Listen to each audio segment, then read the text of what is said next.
What's going on, Sideboard Podcast listeners? This is your host, Caleb Williamson, checking in. Unfortunately, we don't have Tim today, but we do have a special guest, my brother, Joshua Williamson. What's going on, Josh? Not much, bro. How's it going, man? It's going good. It's going good. Hot in Fresno, as always. Agreed. We Yep. got a nice cool down. We're at 95 today, fellas. Oh, and yeah. ladies. Only 95. Only 95. Anyways, today's podcast, guys, we're just going to do something a little bit classic and talk about the retro version of the game where my brother used to play, which was, when did you stop, Josh? 3 years ago? 2 years ago? What set do you remember playing last? Tournament of Power. Okay, yeah, so like 3 or 4 sets in or something like that. Anyways, let's go ahead and get into our podcast. So if you want to just talk a little bit about what your experience with the Dragon Ball Super card game has been and let the listeners kind of get to know you a little bit within the game. Sure. So I started when the game first came out. I played the basic mono green Goku deck that was like half a deck. You needed 2 to make a deck. The demo deck. The demo deck. I had the Coming Soon Goku Dual Attack from set 1. So yeah, I played ever since the beginning of the game, and I was there. If you guys know Marcus Cantarsi, Mm-hmm. Yep. yeah, I was actually like the second member on formerly known as Shenron's Lair, now Crossworlds. Back in the OG days. Back in the OG days, yeah. So I'm called the professor there, but haven't played in a couple years like my bro was saying because of just school and life and stuff. I'm a teacher now, so that takes up most of my time. Anyway, I used to play a lot of set 1. Set 2 was super fun. I think that was my favorite format. I was the cell chain guy. Yeah, for those of you guys groaning out there already. Sorry. Not sorry. Let's see. I always like to play rogue decks. So like in Mecha, I was playing not Mecha. But we'll talk more about that later. Right now, I kind of just hang out with the guys whenever they're just play testing or chilling. And my bro here's got a deck on hand or 7. So I just say, hey, hand me something. And I can still get a win here and there. So that's me. 7's a puny number. Yep. Anyways, that's pretty cool. Yeah, so let's just talk about the game a little bit back in the day, how it used to be, and shed some light for these newer players, and just let them know how it used to be. They get everything for free nowadays, like counterplays and stuff. And man, remember the days when Foreseeing Hit was the sauce? Yeah, do you remember when Raccoon's Eraser Gun was the sauce? Bro, 4 mana for a negate that basically was like a Nimbus. 4 mana Nimbus, people. You heard it here first. It was so value. So value. The only negate yellow had back in the day. Alrighty, so let's just go over some of the earlier formats that I consider to be degenerate because I was always a red player and the decks used to kind of poop on red. So the first one is Mecha format. Yeah. So what do you want to know? Did you play Mecha? No, I played Mecha I think once, and I just did not like that play style of, all right, I have an answer for everything. Obviously, that is like the best play style. You want to reduce your RNG when you're trying to be competitive, but that was not something I liked. So we went to a San Jose tournament. Do you remember that one? Yeah. And I think over 60%, 60% of the players were playing Mecha Apes or Mecha Veggies. And me and Caleb decided last minute to play OG Black Trunks, blue-red. That was pretty sweet. So, what do you want to know about Mecha? When you sat across from the table and you saw a Mecha player as the Trunks deck, because we played the Xeno Trunks deck, and our whole thought behind it was that we could play the starter deck Mira, I believe it was, the 3-drop, who was a 25k attacker, so it was naturally good at like killing the apes in battle.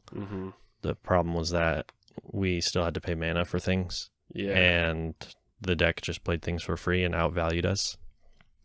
Yeah, so our whole plan there was we were kind of trying to abuse the ruling of Cold Bloodlust, and what was that 4-drop extra card that played stuff from the Warp? It was, oh my gosh, this is a long time ago. Like Dark Plans or something. Yeah, I can't remember what it was called, but anyways, 4-drop extra card. It said play a 4 or less from your drop. If it has Overwhelm, untap 3 mana. If it doesn't, you just get to play it for free. Play it for the 4 mana. Yeah, so we would try to abuse that card because they would have to either Bloodlust. They would have to Bloodlust before we targeted something. Right. So we got to pick what was lusted, but still paying 4 for it really sucked. Going up, as soon as I saw a mecha on the table, it's like, okay, mecha veggies, maybe I can deal with that. They just go aggro super fast, but they're not super duper strong as far as, like, you could out combo them and you could still get your effects off. But when you saw mecha apes, it was basically an auto loss. It was like, can I kill them on my turn 2? Which back then was a no. It was not an option. Because they'd be like, okay, pay 2 mana for March of Great Apes, play 2 apes from my hand, draw 2 cards. I already have Planet out, so we're good to go. Sucks to be you. Oh, and you have a board wipe? Oh, free Bloodlust, sucks to be you. Right. Yeah, it was always annoying because in the more developed mecha format, you had to choose pretty much whether you're going to, if you're not playing mecha, you have to choose to counter mecha veggies or you have to choose to counter mecha apes. And so you were kind of at a coin toss because 1, you're already at a disadvantage, and 2, your tech cards were only going to be good against one deck. So, you had to choose wisely and hope for the best. Right, and back then you didn't have a 60 card deck option. Yeah. You only had 50 and the 15. Right. So there's not as much flexibility. Right, not as much deck space, and not only one black super combo. Really, only one playable super combo. But that was back when Shugesh was a thing too, and that was Shugesh explosive. Worst thing for the format, in my opinion. Yeah, it was really polarizing because it was like either they have it or they don't, and you literally just have to gamble. And if they had it, then you're screwed. Yep, exactly. And before Shugesh Explosive came out, everyone was like, "Oh, I'm swinging for lethal, combo my whole hand." Yeah, because it was based on hand size. Like, if you had the bigger hand, you probably got lethal on them. Right, because there weren't as many cards that were 1 for 10 draw a card, or these new named cards that were like 1 for 15 do another effect. Right. So you're like, oh, okay, I'm used to combo my whole hand. You're dead, right? No, I got 2 cards. Shugesh Explosive. GG. Yeah.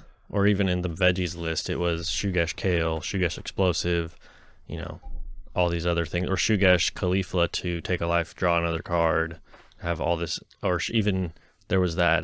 Shugesh Goku Black. Yeah, Goku Black, which made 2 shadow tokens or whatever. Yeah. So it was 10 from the Shugesh for combo power, and then another 15 from the tokens. So 25k for 2 cards, which was really good rates back then. Still fairly decent, right? That's a 1 for 15 and a 0 for 10 in today's standards. If it were possible, yeah. It would still be good. Yeah, so let's move forward into the cell format. This is where I think your extensive knowledge is. So tell us a little bit about the game plan of Cell and the 2 different Cell decks when it first came out.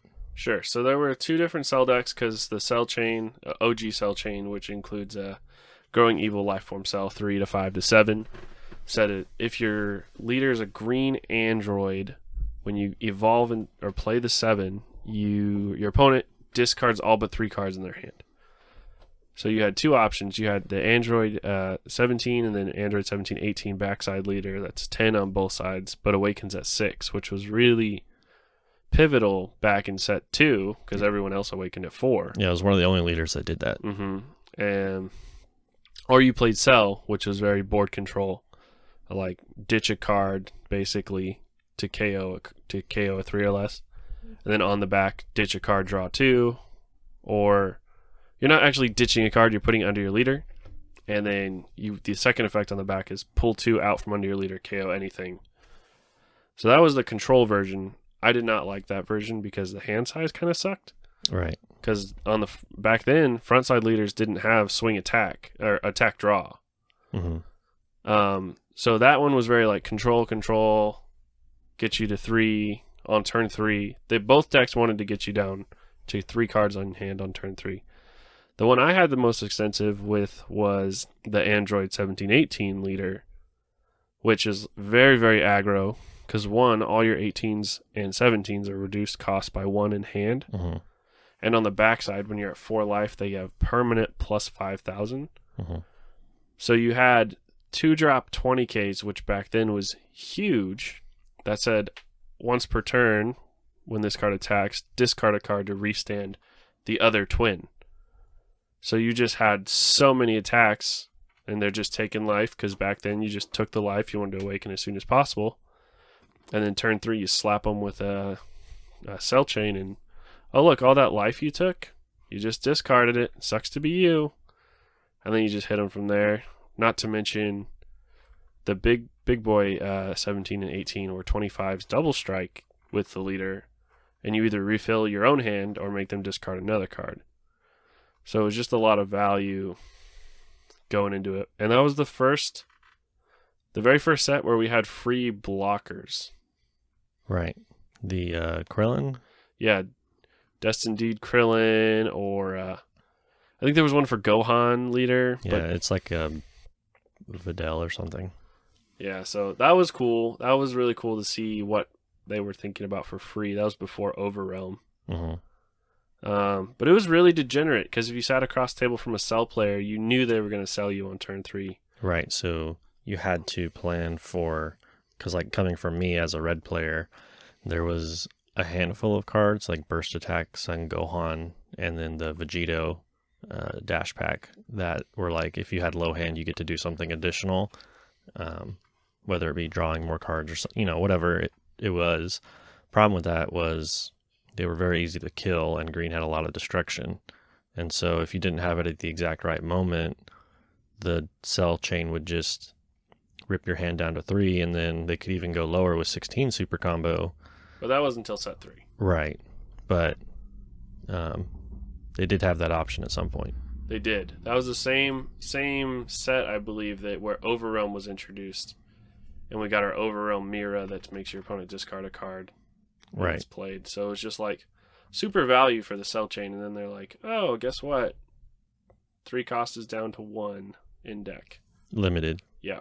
Limited. Yep. Growing Evil life form. Yeah. Well, I kind of think, we'll get more into that when we talk about some of the other banned cards and our perspective of it. But let's move on to our third retro format, which was Storm format. Yeah, I think you spelled toxic wrong. Oh, did I? Yeah. Sorry, STORM. Yeah, that spells toxic. Gotcha. Yeah. Just so we're clear. Yeah. Okay, so Storm format was, if you guys don't know, because I know a lot of the newer DBS players are like, oh, I built this red Storm deck, or I built this, even Vegex was considered Storm deck when the U3 cards were not banned, and people are like, Storm, but I don't think they quite understand what Storm was. They don't. Even today, it's like, oh, hey, you built a Storm deck. That's cool. So do you want to describe the deck, or should I? Yeah, I'll go over it. So my first impression of the deck, I remember I was working at my past job, and Marcus came to get some food because I work in the food industry. And he came up and said, hey, I think me and Chris Welch, who was also a retro OG player, Yep, have figured out this deck for the next format, and we think it's the best deck. And basically what happened was, the scenario he explained was that on turn 1 it would do anywhere from 6, 7, 8 attacks, And then turn 2, he said it would have like 10 to 12 at 15K. And I was like, no, there's no way. You got to be kidding. Like, what do you mean? You know, at that point in the game, that was insane. Right. You played one card each turn back then. Right. And so we went over the list, and what the Storm deck was basically was Hrudegarn Leader. Well, for the West Coast, it was Hrudegarn. For the East Coast, they like to play SS3, but that's a whole nother topic. Yep. And so it was Bardock, the Progenitor, and then Sun Goten. Scrambling Assault. Yeah, Scrambling Assault, which was a super rare. The Bardock was a super rare, and the Goten was a BCC promo, which they don't do those anymore, I don't think. But they were like participation at tournaments and stuff. Mm-hmm. Anyways, the combo was you play Bardock for 1 yellow. He says take a life, and he has swap 2 for 0 mana cost. And so he already replaces himself. Then he's a 10k swing. You would swap into the Goten. Well, before you'd swap, you got the Unyielding Trunks. If you needed to. You could do it at either attack. So this was also back when Unyielding was not banned.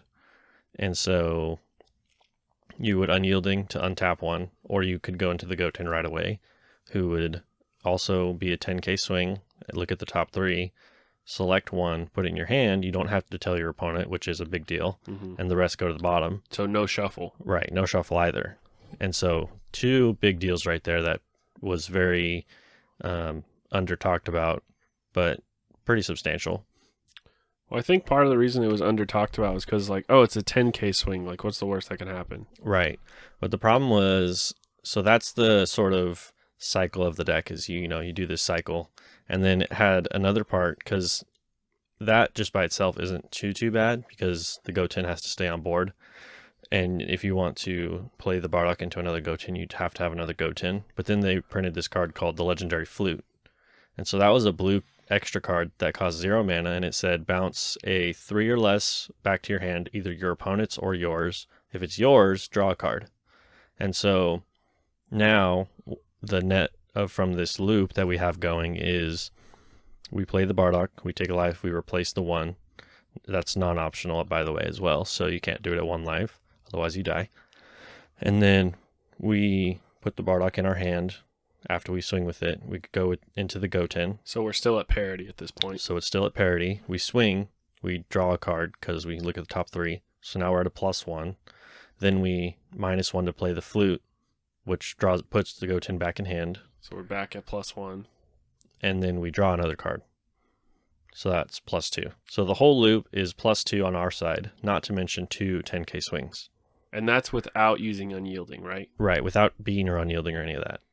Not to mention Hrudegarn Leader also was one of the first leaders on the front to draw. Right, so getting into the Hrudegarn Leader, that was when we got the cycle of leaders that said when this card attacks a leader, draw a card. But we had Hrudegarn who was special. He says when this card attacks a leader, you can discard a battle card and draw 2 cards. So you would already have decent value because you're seeing 2 cards instead of 1, and you're ditching whatever card you think is worst in your hand. Mm-hmm. The other part that was special with the Hrudegarn deck is that you ran what we call feet and legs, which were special Hrudegarn cards. I don't remember their exact names, but the gist of it is when you discard 1, you find the other one. You go find the other one for free, as long as it's in your deck. To hand, not to board. Right. So it replaces itself if you discard it to one of Hrudegarn's effects. Right. Whether it be the leader or the super combo. So strictly a +2 at that point. Yes. Plus the 2 on top from our loop, we're at a +4. Yes. And with if 3 10k swings. Yes, because the leader has swung. And so all of that gets them down to 4 life, but then once you get them to 4 life, you can start comboing onto your Bardocks and Gotens with Unyielding, Spirit Trunks, or Senzu-Bean. And that would make it a 15k swing, which pressures the backside of their leader. So now your entire loop is -1 card in hand because you're comboing. Well, if you combo both of them to 15k, then it's -2. So your entire loop, after you do everything, is up 0 parity, but they have taken 2 15k swings. Correct, which is usually going to be a -1 card minimum from their hand. And that's at a +1 energy, because you've untapped 2 if you use Bean and Unyielding. So at minimum, it's a complete parity because you haven't tapped any energy as long as you use one of those two. And not to mention your leader on Awaken untaps too, which was huge back then. Right, very crucial to this whole combo because it was all about extension. And so the leader being able to dig extra cards and thin out the deck and untap 2 was very crucial to being able to do 10, 12, 14 attacks on turn 2 at 15k.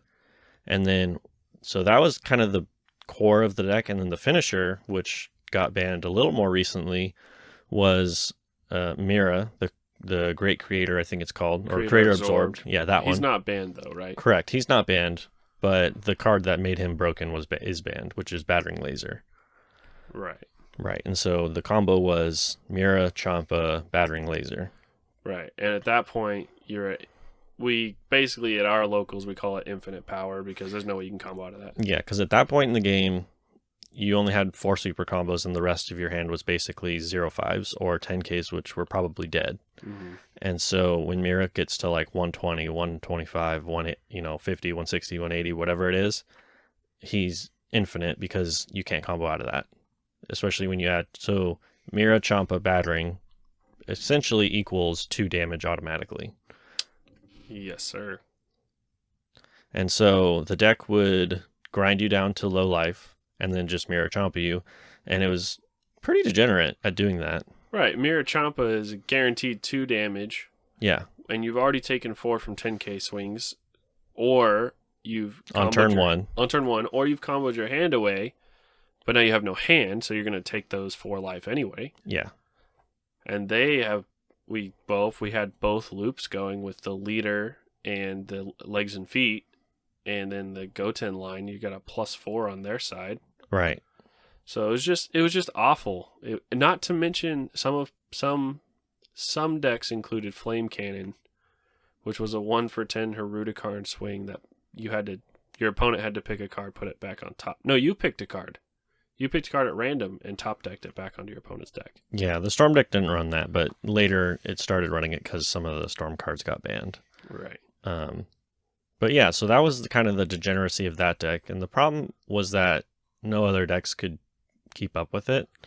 And if you had Nimbus, then they would just Battering it. Right. And not to mention any card game, if you've ever played a card game ever, not just Dragon Ball, you know that drawing cards is the most powerful thing in the game. Right. Well, what if you could see 96% of your deck consistently every single game? Which is 1 card left in deck in this game and 1 card left in life in this game. Yep, exactly. That was degenerate. And you could do that on turn 2 80% of the time. Right. So I have access to 48 cards in my deck by turn 2, and you get to see 7 or 8, 10 times. And this isn't bursting like Vegex is nowadays. This is pure draw. You're actually drawing these cards. And so that's kind of what Storm format did, and now it no longer exists because it was banned. Slowly but surely, one piece at a time. Yeah, they tried to ban Goten and then leave Bardock, but then we had Nats 2018, I believe, and Jordan Markle won with Storm without any Bardocks in it. Gotens. He won with just a normal swap chain because it was still degenerate because they left Unyielding alone and they left Flute at 1 still. Right. Flute at 1 was a nice change, but it wasn't enough. It just lowered the consistency. Right. But it didn't matter because the deck was still consistent enough. And so, yeah, that's Storm format. It wasn't very fun to play against if you weren't playing Storm. Yeah, there was no deck to counter it. Right. People say that they came up with a deck to counter it. That they did not do enough testing. Yeah. Well, the thing that I always say to people when they say, "Oh, I found a deck that counters this deck," it's like, okay, you need to critically assess your statistics because in stats classes we learn that data bias is a thing, and so when you think about the statistics of your matches and like your quote unquote counter to that deck, how many games have you played against the deck that it counters? How many times has the deck that you counter consistently got a good opening hand? These things make a big difference because if that person, or even how good is the opposing pilot? Because if they're just not a good player and you say, "Oh, I countered their deck," it's like, no, you're just better than them. Right. Not to mention too, like, okay, you may have found a deck that counters Storm, but can you get through the weeds of 9 rounds of Swiss? Right, right. We call that the jungle, which is a term where, the first 4 rounds are basically rogue decks, and you have to be like, okay, what do I do against this deck? And what do I do against this deck? What's going to happen here? Because that's where the people that like want to play decks that are lower win percentage against certain things, but super high win percentage against other things are. And so they're very like skewed. And so if you get a bad matchup, it could potentially just like ruin your Swiss, Mm-hmm. You're not even going to get to top where the Storm deck is. Right. So it's like, okay, cool. You counter Storm, but you didn't even get there. Right. You lost to a set 1 double strike green Goku deck. Right. Which actually I've played against in a team battles, and when Feat Kamehameha came out, and it was actually kind of scary. Yeah. So, yeah, but that's Storm format. Let's move on to our final discussion about the retro formats, and that's just kind of going over the ban list a little bit. So I know some of the cards you might not know, but we can just read them off and go over a few. Just pick some ones that you like to see on there. For sure. So we already talked about Bad Ring and Unyielding and Bardock Progenitor. So I don't think we should cover those. Yeah, those are all banned. Nobody needs to worry about those anymore, thankfully. Right. Or are they banned? Dun dun dun. No, they are. They are. I've been out long enough. They are. For now. Guaranteed. For now. For life. For now. You heard it here first. Sideboard Podcast. Lol. Honestly, I think the one that is most interesting to me, and I understand why they did it, but it still makes me sad, is Android 21 Violent Predator. Mm-hmm. Because when it came out, every single deck was multicolor, so it wasn't that devastating. Right. But 2 sets after, I think, is my understanding. Yeah, so set 10, they boosted monocolor decks. Yeah, they encourage monocolor decks, which is cool. But now this card just gets an auto ban because it literally kills them. Mm-hmm. But you have to get the 8 energy. Yeah, it's kind of this weird thought process that I'm not sure if Bandai follows or not, but it's like a speculation that I have of they don't want cards in the game that are auto win. And so, like, in my experience with set 10, set 11, and anniversary box format so far, you don't really get to 8 energy. Right. Unless, like, it's a really grindy matchup and you're just, the opponent's ramping and, you're both drawing a bunch of cards and all that sort of stuff. But, like, 8 energy is not your everyday thing. So I kind of wish they didn't ban Violent Predator because it would have been like this auto win card for blue because they don't really have like an SCR, even though they would have had to run green. Would you be okay with it at 1? Yeah, I think so, honestly, because it's basically SCR. If you're playing a monocolor deck, it's their SCR against you. Right. But I don't know if I'd be okay with them SCRing me and then doing Violent Predator the turn before or after or whatever. Right. And you brought up an interesting topic about the Bandai doesn't want insta-win decks or insta-win cards. Right. But we have 2 cards in the game that say if I deal damage, I win. And if you don't know what I'm talking about, it's Victory Strike. Yeah, both of them. Right. Yeah. And so that's actually interesting because they kind of nerfed the boss monster concept with all these free counterplays, God Sealing. I mean, like a few formats ago, Kaioken Son Goku, the 7-drop red-green one, was like disgustingly good. And now you can simply just freeze a counterplay and pop it when they play it. And they paid 7 mana or 5 mana, and you paid 0 to kill it. Right. And so it's like, cool, what boss monsters are out there that not only can survive all the counterplays in the format, but also be strong enough to advantage you into the winning position. Right. And I think Android 21 should be at 1 because it only affects mono decks. Right. So it doesn't affect everything, even though multicolor decks really aren't played right now too much. The multicolor energy, I should say, because turn 1 is super crucial right now. Right. Because turn 2 is pretty much wasted on unisons nowadays. Right. So, yeah, Violent Predator is an interesting one. I think it should be at 1. But, I mean, that's just personal preference.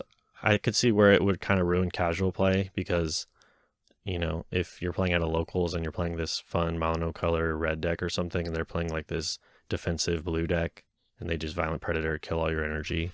Right. You're like, sick. Right. But if you're playing a defensive blue deck, you should be ramping farther than them. Especially with the new Vegeta coming up, but that's another podcast. Yeah. So what other cards on there? Actually, I'm gonna pick one. One of them that it's kind of the cell chain treatment, but I don't quite understand why they banned it. Well, I mean, I do and I don't. It's kind of this weird position of, I was able to beat it and overcome it, but I also see why it was degenerate. And the card is Gogeta 7. So Gogeta Hero Revived. Yes. Yeah. We just call it Gogeta 7 because it's 7 cost. And so that card, what it did was Sparking 10 when you played it. It has Barrier and Deflect, which is the first card to ever have those, which is disgusting. Kind of degenerate because you basically can't counterplay it at all. Right. And then Sparking 10 when you play it, you crit a life, and then your opponent shuffles their hand into their deck and draws 3 cards. And so that was kind of gross because with Cell Chain, you get to pick what cards you keep. Right. But with this card, it's 3 random. Right. And it also has Triple Strike. And not to mention, it also had Union Fusion for 5. Yeah, so you could play it early.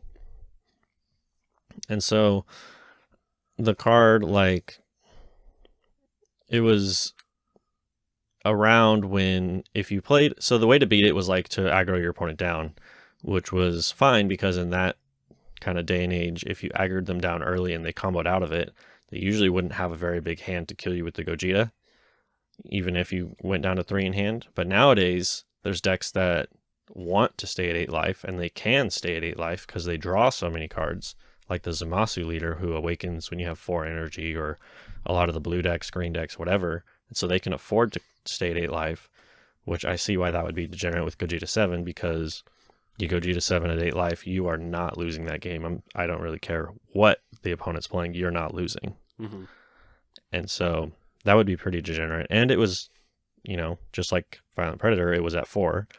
You know, you could run 4 of them if you wanted to. Right. And just a small anecdote. Do you remember that team wars we went to? Yeah, so we went to a team battles, and you hadn't been playing for like 6 months or something, and I built this blue-yellow Hirudegarn deck, which was just built around cycling the deck with Explorer Bulma with the yellow. It had Nimbus and a few other yellow cards like Battering, I believe. Mm-hmm. And then the blue cards were centered around Gogeta 7. Mm-hmm. And I think it was a deck that Chris Welch played or won a thing with or something. But anyways, I literally built it, gave it to you, and was like, here's what you do. Turn 1, 2, 3, 4, 5. And that's your end game. And that's it. And I think, what did you win? 4 out of 5 games or something? I think, yeah, 4 out of 5 or all 5 out of 5. I just remember we got second place because we had a bad decision. But I think I won most of my games. Yeah, so from not playing the game for 6 months to, hey, here's a deck that literally no one was playing. Mm-hmm. But it does something very simple, just very degenerate. Right. I'm going to Gogeta 7 you to 3, and then I'm going to triple Flame Cannon you to 0, and this is a triple strike swing. Or double Flame Cannon plus Leader Swing. Yep. Because some people forget that Hirudegarn, if you're at 4 mana, when he swings, your opponent top decks a card. Yeah. And so, you know, the deck was very basic. It did one thing, but it did it very well. Very well. Yes. Yeah, so Gogeta 7, I can understand why he was banned, but I think he might need the same treatment as 21, being at 1. And maybe, what if they errated it to have Ultimate on it? That would be interesting, because didn't the same set have a Gogeta 8 that was Ultimate? It was a secret rare? It was a 9-drop, I think. But yeah, the whole concept was like you evolve it on top of a Gogeta, and then you can put 2 one Goku, one Vegeta from drop back to the bottom of the deck to restand it or something like that. Not once per turn. Correct. Yeah. So it could attack a bunch of times, but the whole point was like to not mill out to Janemba because that's when Janemba came out. Right. Anything else you want to talk about Gogeta 7? No, that's it for Gogeta 7. Right. I'm going to pick one more. Okay. I think... so this one I was thinking about because I've kind of I like to doodle around on shenronslayer.com and untap.in and make decks and stuff just for fun. And I was really surprised to find out that minus Killzone was banned. Mm-hmm. Yeah, it got banned right before they introduced the I call them multicolor counterplays, but they're the ones that reduce their cost if you have a multicolor energy. So Vegeta the Cool, Champa the Trickster, Gohan, and the red one is like a Goku or something. Yeah, Hyperspeed Goku or something like that. Yeah, something like that. Yeah, I thought it was interesting because in a world of counterplays and counters in general now, you would imagine that a deck that's not playing the free counters from Unisons should be able to staple this into their deck. So you mean like a black deck?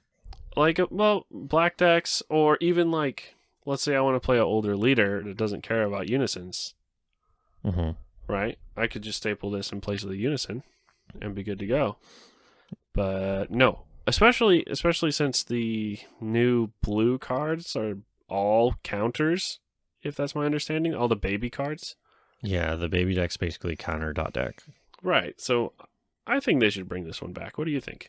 It has the same problem as a lot of other cards of the argument behind people who don't play free counters playing it is fine, but the argument of what's stopping the counter decks from also playing it that is true. That is a big deal. Very true. And so the problem with that card is it wasn't designed with the intent of only being played in non-counter decks. It was just designed before that whole thought process came about. Mm-hmm.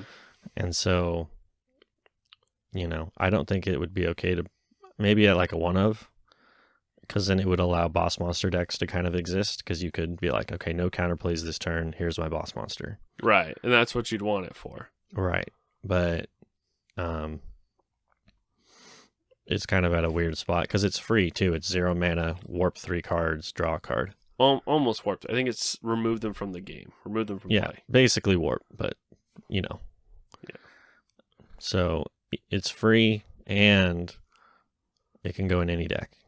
Right, and you do bring up a good point that I hadn't thought about, is that the decks that are playing the counters, the free counters, could play it as well, and it would just be really degenerate. Yeah, because then you just have a battle of, do you have the minus Keeley zone to play your turn out freely or not?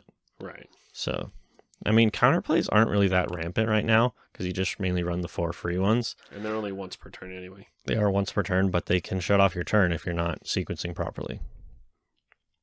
And so, I don't know. I think most of the cards on the ban list are fine.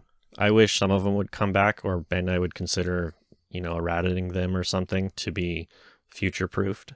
And I think that comes down to design. Mm-hmm. I kind of, some of my friends who play Magic and also play DBS, they have said that Bandai doesn't design cards for the future.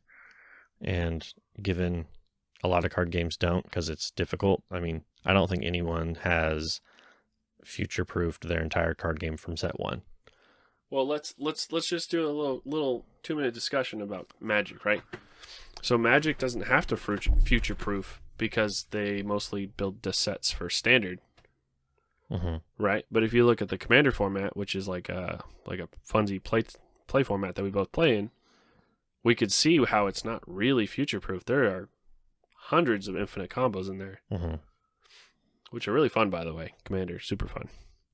Definition of fun in your book is interesting. Yeah, so you run into this sort of dichotomy of, like I just said, the definition of fun. And so they have standard, which isn't typically infinite combos, but it'll have like value decks and control decks and whatever. But then you move into older formats where you start getting infinite combos or very large combos. And then eventually you just get super fast infinite combos where, if you're not playing these, you're not winning. But there are lots of them, lots of variety. And so it's not degenerate in like Storm format comparison, where there's literally only one combo, but it is degenerate if you compare it to Standard, which is their other format. Correct. But going back on the topic about future-proofing sets, a lot of people make the argument that like, oh, well, Magic did it better than Dragon Ball. And I kind of disagree, because there's this thing called Power 9, which, if you don't know, is 9 of like the strongest Magic cards of all time, which is banned in like a couple of formats and allowed in, I don't know, Legacy or something like that. But like Black Lotus, right? 0 mana card that says Get 3 mana. Sacrifice it, get 3 mana of whatever color you want. Or in this game, it would be 0 mana extra card that goes to the drop once you play it, activate it, and it gives you 3 energy of whatever color. Right. That would be broken in this game, and it's broken in Magic. Mm-hmm. Even that's why it's banned in, half the formats. Correct.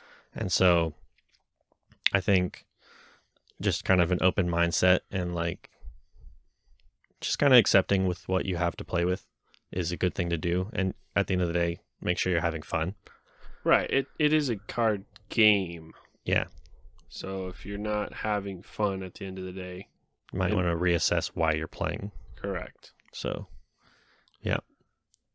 But yeah, so that is kind of some thoughts on the ban list and just a little retro mindset of that. So the last topic we have for today is something near and dear to my heart that I've played in an actual in-person event for, and it's... Wait, those still exist? Well, not recently, but it was a while ago. It was in February. Oh, gotcha.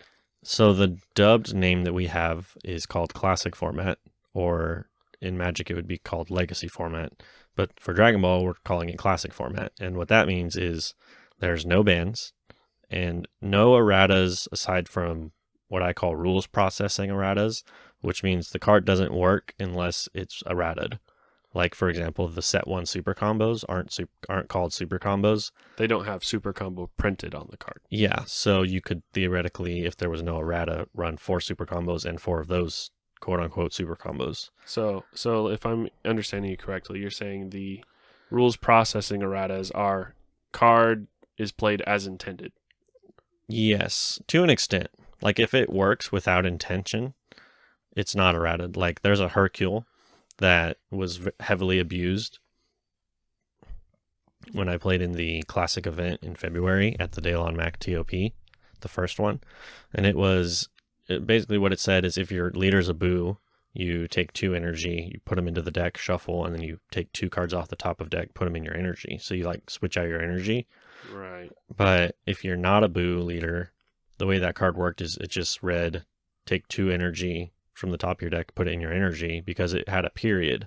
And so the card functionally works no matter what, but they errated it to what they wanted it to be, which was, in Boo decks, it does the effect, and in non-Boo decks, it does nothing. So this is kind of like the rules as written versus rules as intended format. Yeah, as long as the rules as written actually work within the rules. Then it's fine. Yes. Gotcha. Yeah. So this format is no bans, no, intended processing erratas, whatever you want to call it. And so what that does is it opens up a lot of decks that people used to play back in the day. That's kind of why I invited you onto the cast, was because you used to play, Mecha, Storm, Cell, like we talked about. And it allows you to brew those up with the newer cards and kind of build this format of old cards plus new cards and how they interact with each other. And I think it was just a really cool and fun idea. And I think we should have more events for it. Ah, I see. So you didn't bring me on because I'm a DBS grandpa. No, well, you're not that old. So, I mean, DBS years, I'm ancient. I mean, I've been playing since day one, so. Well, that's because you're a legend. Oh, I see. So there's grandpas because they're retired, and then there's legends because we're still going. Exactly. Ah, I see. Yeah. Okay. You can pay me later. Just so we're clear. Yeah. Okay, so, yeah, but Classic Format is something I'm, kind of promoting, and I think it would be really fun to have a couple events for it as, like side events. So if we had normal format constructed, Classic Format, and then Team Wars. So that's like 3 different formats for this game that you can play in.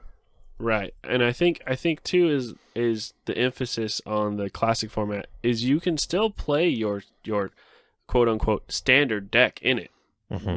with all the bands and everything. Hmm.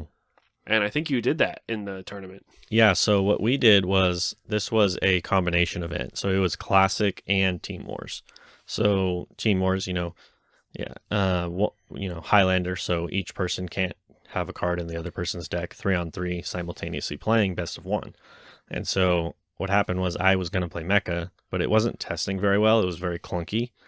And I think I just didn't have my ratios right or something. And so I ended up playing Jaren, my successor Jaren deck, because I had played it the day before in the actual TOP event. I had 12 rounds of experience with it, and I had like 5 minutes to fill out a deck list, and I was like, I don't have time to edit the mecha deck. And my tertiary thought process was that Jaren says on the backside, if I have a U11 in play, take a life, I can't die for a turn, or I can't take damage for a turn. So I was like, well, that's pretty good against Mecha Frieza, because what are they going to do to counter that? They don't play removal, Correct. or they can't kill barrier cards. Right. And so I was like, cool, put me in C-Day. I'll play against all the mecha decks, and I'll beat them all because I'll play a barrier Kunshi turn 1. And then once I get down to 4, I'll just take a life and sit there for a turn. Do that 2 more times, and eventually they'll burn down all their life, and I'll swing lead, combo all in, good to go. Yep. So that's just to say, like, a standard deck would be viable in this classic format. Bunch of air quotes around standard and classic, but Yeah, because when you play classic format in these sort of degenerate decks, you give up consistency. right. And so as long as you seat the player, if you're playing the Team Wars version, you seat them well and get good matchups in a normal version, you could potentially do pretty good with your standard deck as long as you play safe. Right.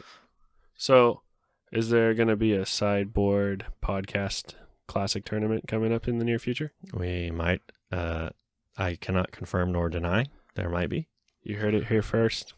Yeah, maybe. We'll have to collaborate with Daylon and Marcus and Joey and see what's going on. Sounds like a plan. But yeah. Alrighty, guys. That wraps up our retro cast today with Caleb Williamson as your host and Joshua Williamson, my brother, as our guest. This is the Sideboard Podcast. Checking out.